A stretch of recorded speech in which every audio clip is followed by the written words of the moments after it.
No matter how old you are, 50, 60, or 70, there is one thing that will always remain relevant. Either money works for you or you work for money. Now, imagine this statistic. 7 out of 10 Americans of retirement age today rely on Social Security as their primary source of income. This is a reality that could have been different if people had once known what I'm about to tell you. Financial freedom is not a privilege for the young or the chosen. It is a skill, it is a strategy, it is discipline, and most importantly, it is a decision. In this video, I will share with you 7 proven strategies that not only brought me peace in turbulent times, but also gave me real power over my life. Strategies that work regardless of how old you are or where you're starting from. And you know what? The best part comes at the end. We'll develop a personal, practical financial plan for you for the week. Yes, with specific actions you can start taking today. But right now, I want you to think about a simple question. Do you control your money, or does it control you? When I was young, I thought the most important thing in life was to find a good job, a stable one, with health insurance and a pension plan. And you know, many of us live that way 40 years at work, 40 hours a week, only to end up with 40% of what was never enough to begin with, all of it in the hope of a peaceful retirement. But here's the truth that was revealed to me when I was 25. It doesn't matter how much you earn. What matters is what you do with it. I remember my first meeting with Earl Shaw, my mentor. He looked at my financial situation and asked, "Jim, have you ever saved even 10 cents from every dollar?" I answered, "No, Earl, I haven't." And he just smiled and said, "That's where we'll start." That was the first principle. Learn to manage even a little if you want to have more. I was 25 and I was broke, completely in debt with no prospects, no plan. But from the moment I started learning financial literacy, not from newspapers, but from philosophy, everything began to change. Not immediately, but over time, because wealth doesn't appear by accident. Wealth is the result of the right habits and the right mindset. See the paradox? People believe financial well-being is about income. If only I earned more, they say, but no. But true financial well-being is a matter of decisions, a matter of discipline, a matter of long-term thinking. You can have $1 million and lose it within a year, or you can have a modest income and build a legacy. I've met people who earned very little but had freedom. Why? They lived below their means. They invested in knowledge. They didn't chase instant gratification. They built brick by brick, and you can do the same. It doesn't matter how old you are. What matters is the decision you make today. One man once told me, "Jim, I'm already 60. It's too late to start." And I answered, "When is the best time to plant a tree 20 years ago and the next best time today?" Because today is a new start. It's a chance. It's a moment of truth. And if you take responsibility for your money today, you can change not only your financial future, but your inner state, from fear to confidence, from lack to abundance, from uncertainty to wisdom. The 7 strategies we'll explore next. They're not just tips from books. They're what I've lived, what I've seen in the lives of thousands of people. And each one starts with a simple yet profound question. Are you the master of your finances or a guest in your own bank account? Remember, money is a servant, but a very dangerous master. Learn to manage it, and it will serve you for life. Otherwise, you'll serve it day by day, paycheck by paycheck. And that's not the life for you right now. This is the moment to take out a notebook, because we're not just going to talk about financial freedom, we're going to create an action strategy for you. At the end of this video, not theory, a plan, and I want you to be ready. Let's start with the first strategy. My mentor once explained to me, learn to live on 70% of your income, not 100, and definitely not 110 like most people do. This habit became my starting point. It's simple, yet powerful. At the time, I was earning very little, and I thought, I'm barely getting by as it is. How can I possibly save anything? But Earl said, if you can't live on 90% of your income, you won't be able to live on 1000% either. That was a shock, and it was true. Financial management is a matter of self-discipline, not math. And when you start keeping 70% for yourself and dividing the rest between education, investments, and charity, not only does order come into your life, self-respect does too. You no longer spend every dollar as if it's your last. You begin to think like a builder, not a consumer. You lay a foundation. So 70% for living, 10% for investing in yourself. Books, courses, knowledge. 10% for capital that works for you, and another 10% for charity. Because once you learn to give, you open a channel to receive. This is not just a financial strategy, it's a life philosophy. The second strategy, save and grow. Don't just stash money under a mattress. Grow it. Money needs to work. If it's not working, it's not money. It's just paper. And I've always said, it doesn't matter how much you save. What matters is how disciplined you are about it, because discipline is the bridge between goals and results. I remember once I was late on a bill payment. It wasn't a big bill, but it hit me so hard that I told myself, enough from now on. I manage money, not the other way around. And I started saving. Not when something was left over, but as soon as I received income automatically, systematically. Because you know what's best about automatic saving? It's non-negotiable. You just do it like brushing your teeth. No discussion. And the third strategy, study money like your life, depends on it. Because it does. In school, they didn't teach us what compound interest is. They didn't teach us that a credit card is not money. They didn't teach us that. The greatest enemy of financial freedom is not lack of money, it's lack of knowledge. But you can learn at any age. Today, it doesn't matter if you're 50, 60, or 80. What matters is whether you're willing to learn. I started reading everything I could find about money, about investing, about taxes, about insurance, about how wealthy people think, not to become a financial expert, but to stop being a financial victim. And I recommend the same to you.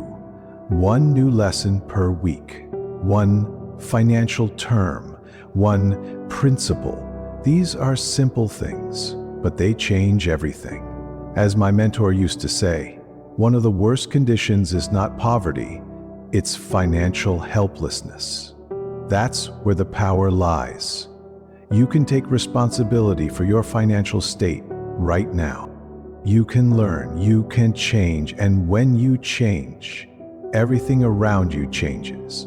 Your decisions become sharper, your spending wiser, your opportunities greater. Why? Because you no longer react, you lead.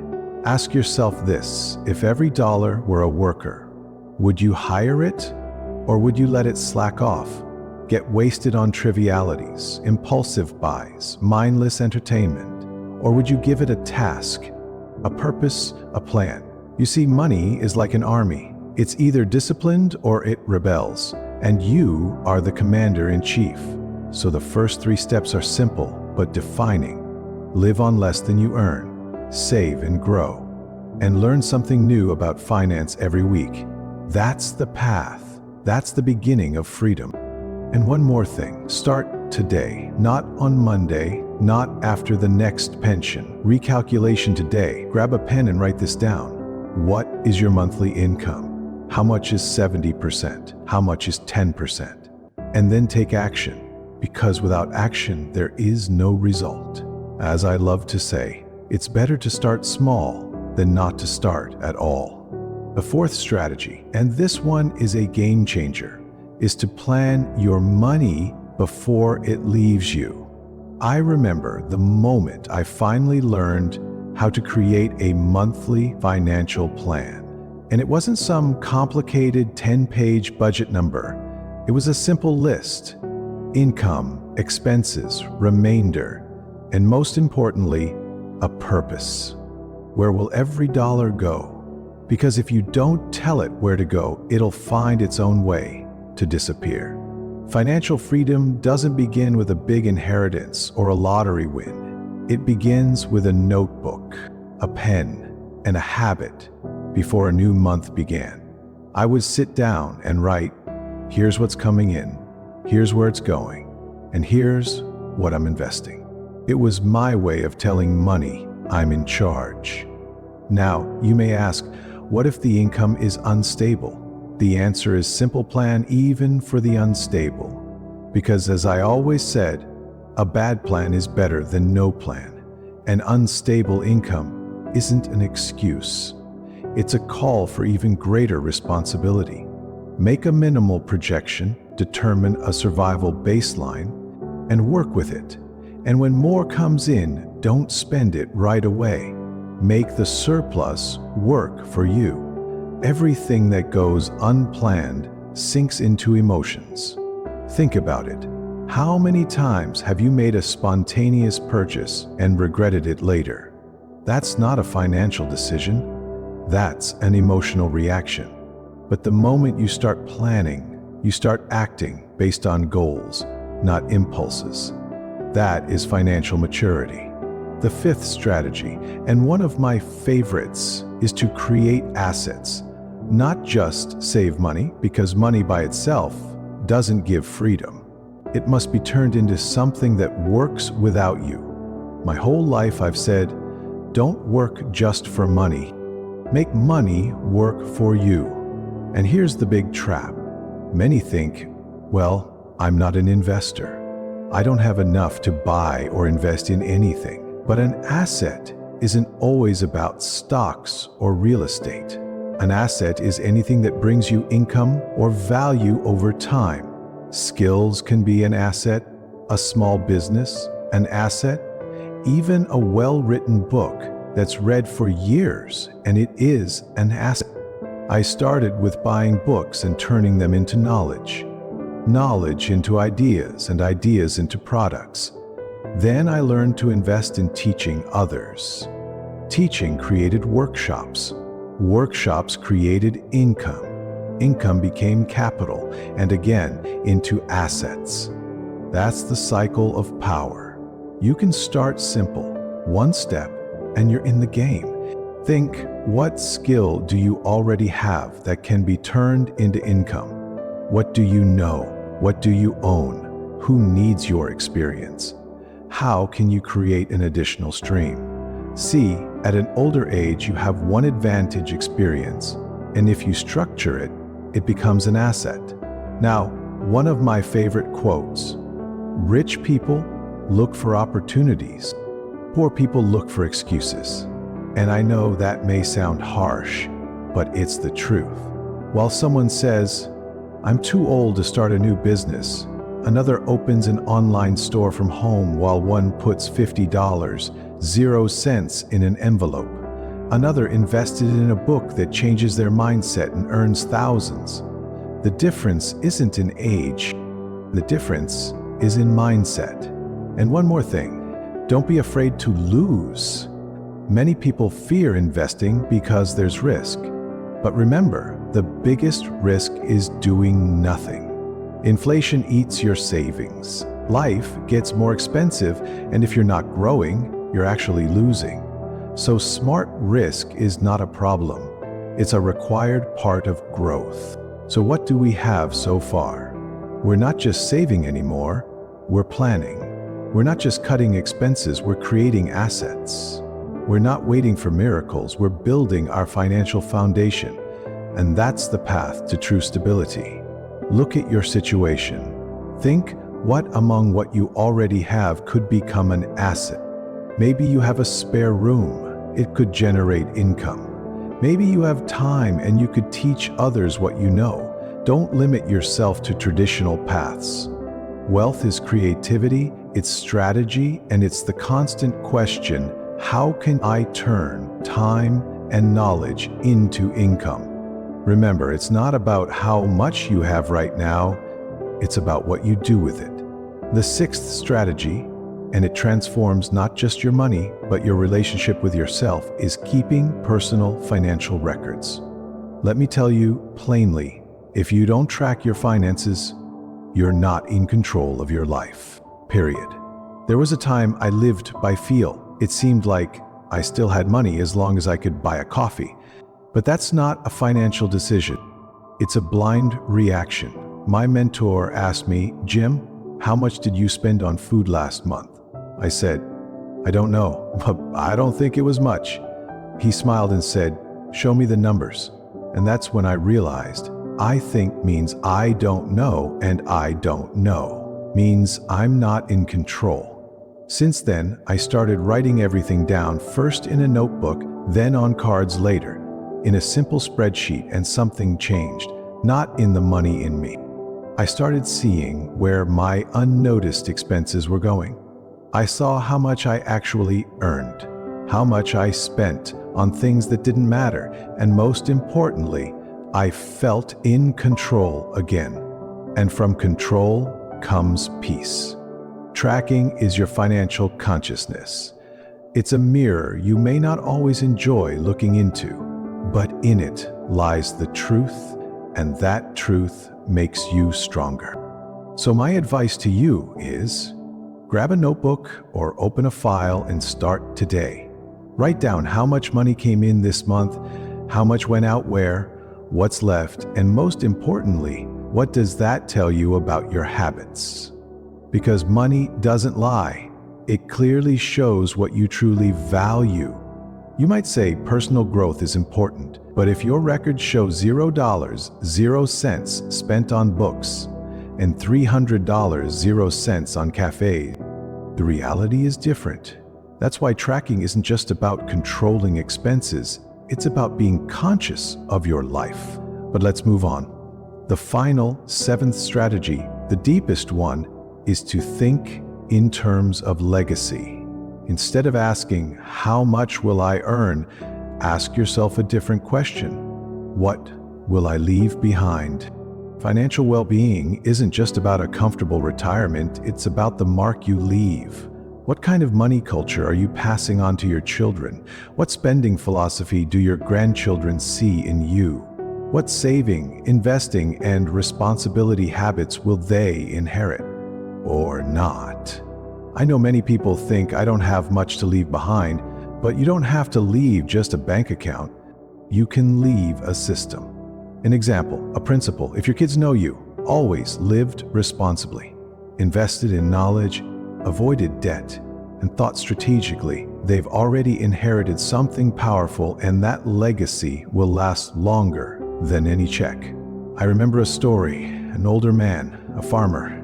He didn't have a large estate, but he had records, journals, decades worth. He tracked harvests, expenses, profits, and when his children saw this, they saw a system. They saw that their father wasn't just a laborer, but a thinker, a planner, an entrepreneur, and that legacy changed their lives. Think big, not just how do I get through this month, but how do I build a philosophy that will outlive me, as I once said.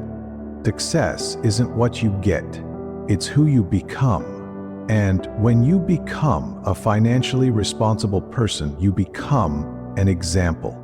And that's worth more than any amount of money. True wealth isn't just in the bank, it's in the heart, in discipline, in wisdom, in the ability to say, I didn't just spend, I created. I didn't just consume, I built. I didn't just live, I left a path for others to follow. And you know the best part? It doesn't take millions. It takes decisions, small, daily, consistent ones to calculate. To save, to preserve, to give, to teach. That's the formula.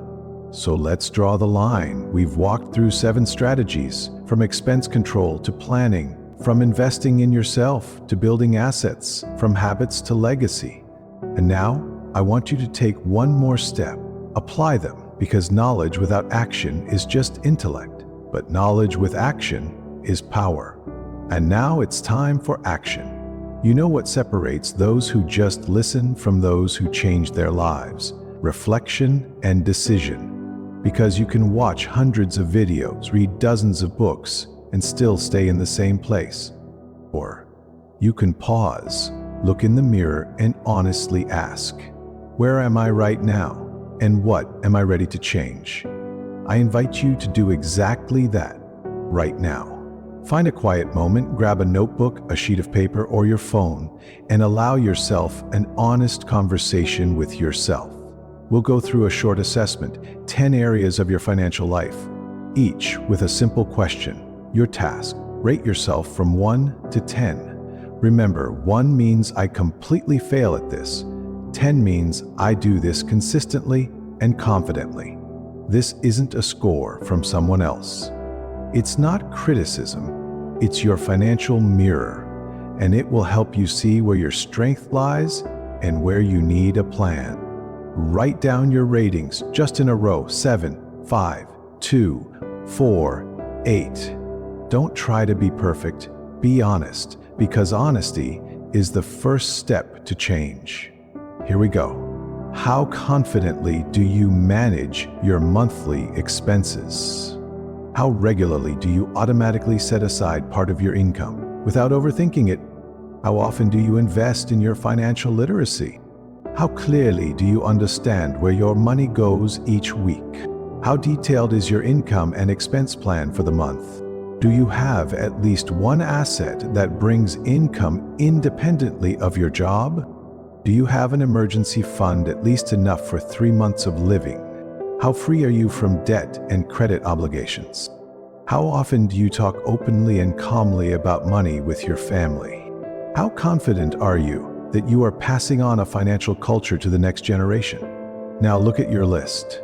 Which area has the lowest score? That's your weak point, but also your greatest opportunity, because by changing that, you change the whole system.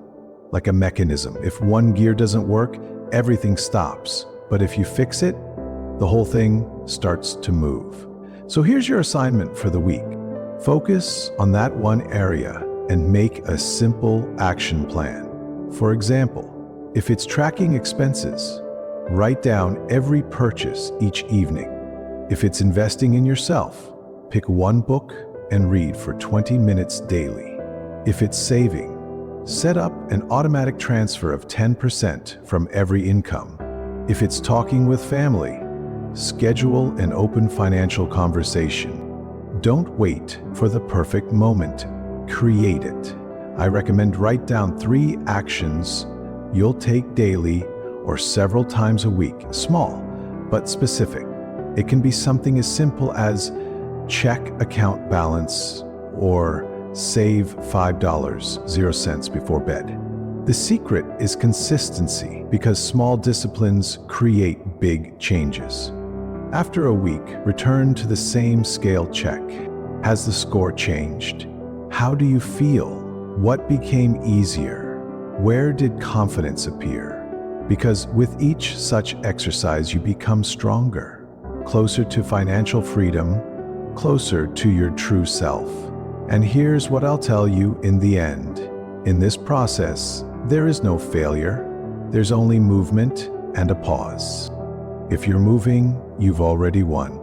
And so we've reached the end of our journey together. 7 strategies that lead to financial well-being. 7 directions you can choose and turn into your new reality. Because in the end, success is not an event. It's not a number. It's not an accident. It's a lifestyle. It's habits. It's a philosophy. And when you begin to think strategically, act with discipline, and live with a sense of responsibility, you're not just managing money, you're building a life. I've always said you can't change the past, but you can change the path you walk from here on out. And you can do that from any point at any age with any beginning. All it takes is a decision. Now, I want to ask you for one simple thing. If this video was helpful to you, if even one idea made you pause, reflect, and feel empowered, share it. Click like. It might seem like a small thing, but it means we're heading in the right direction. If you haven't subscribed to this channel yet, do it. Not because it's just content, but because here you'll find support ideas, a mindset system that helps not only to live, but to grow and more. I want to hear from you. Leave a comment sharing which of the 7 strategies was the most important for you, and what will you start with this week? Your words might be the spark someone else needs. Because, as you now know, knowledge blossoms through action and through dialogue. Friends, the world is changing, the economy is changing, but some things remain constant. Discipline, wisdom, responsibility, and if you have these qualities, you have the power to create any financial future you desire. I believe that. And I believe in you. Remember, you are the architect, your thoughts, the blueprint, your actions, the tools, your life, the project. And every day is a chance to lay down another solid brick. So be bold, be consistent, be someone who doesn't just survive in the world of money, but leads it with dignity, intelligence, and inspiration. And I'll see you in the next video. We have more work ahead and even more victories to come.